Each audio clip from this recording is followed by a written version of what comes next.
ఇవాళ మనము ఒక నీతి కథను విందాం. కథ ఏంటంటే బంగారు గుడ్డు పెట్టే బాతు. అనగనగా ఒక ఊరిలో రామయ్య అనే రైతు ఉండేవాడు.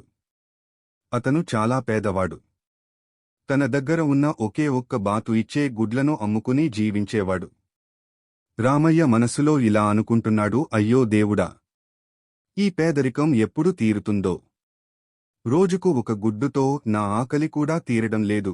మరుసటి రోజు ఉదయం బాతు దగ్గర మెరుస్తున్న బంగారు గుడ్డు కనిపిస్తుంది. రామయ్య కళ్ళు పెద్దవి చేసి ఆశ్చర్యంగా చూస్తాడు. అప్పుడు రామయ్య, అమ్మో! ఇదేమిటి?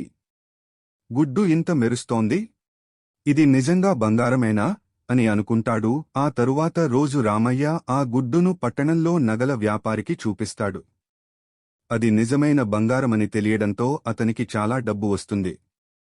ఒక నెల తర్వాత రామయ్య మంచి బట్టలు వేసుకుని ఉంటాడు.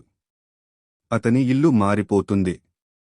రకరకాల పండ్లు, స్వీట్లు తింటూ ఉంటాడు. అలా ఆ బాతు ప్రతిరోజూ ఒక బంగారు గుడ్డు పెట్టడం మొదలుపెట్టింది. రామయ్య ధనవంతుడు అయ్యాడు. కాని డబ్బుతో పాటు అతనిలో అత్యాశ కూడా పెరిగింది. ఒక రోజు రాత్రి సమయం రామయ్య ఒంటరిగా కూర్చుని దీపం వెలుగులో ఆలోచిస్తూ ఉంటాడు. ఈ బాతు రోజుకో ఒకటే గుడ్డు ఇస్తోంది. ఇలా అయితే నేను ప్రపంచంలోనే పెద్ద కోటీశ్వరుడిని అవ్వడానికి చాలా కాలం పడుతుంది. దీని పొట్టలో 100 గుడ్లు ఉండాలి. ఒక్కసారిగా అవన్నీ తీసేసుకుంటే వెంటనే కోటీశ్వరుడిని అవుతాను కదా అని అనుకుంటాడు. రామయ్య ముఖంలో కుతంత్రం కనిపిస్తుంది. పక్కనే ఉన్న కత్తిని చూస్తాడు. రామయ్య కత్తి తీసుకుని బాతు దగ్గరకు వెళ్తాడు. బాతు భయంతో అరుస్తుంది. రామయ్య బాతును చంపేస్తాడు. అత్యాశతో రామయ్య కత్తితో బాతు పొట్టను చీల్చాడు. కాని లోపల ఒక్క గుడ్డు కూడా లేదు.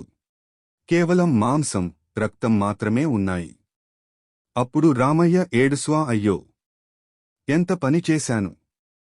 నా చేతులారా నా బంగారు బాతును చంపుకున్నాను. ఇప్పుడు నాకు బంగారు గుడ్లు రావు, నా బాతు తిరిగి రాదు. నేను మళ్లీ పేదవాడిని అయిపోయాను. రామయ్య మోకాళ్లపై పడి తలపట్టుకుని ఏడుస్తుంటాడు. చూశారుగా పిల్లలు! రామయ్యకు ఉన్నదానితో తృప్తి పడకుండా అన్నీ ఒక్కసారే కావాలనుకుని ఉన్నది కూడా పోగొట్టుకున్నాడు.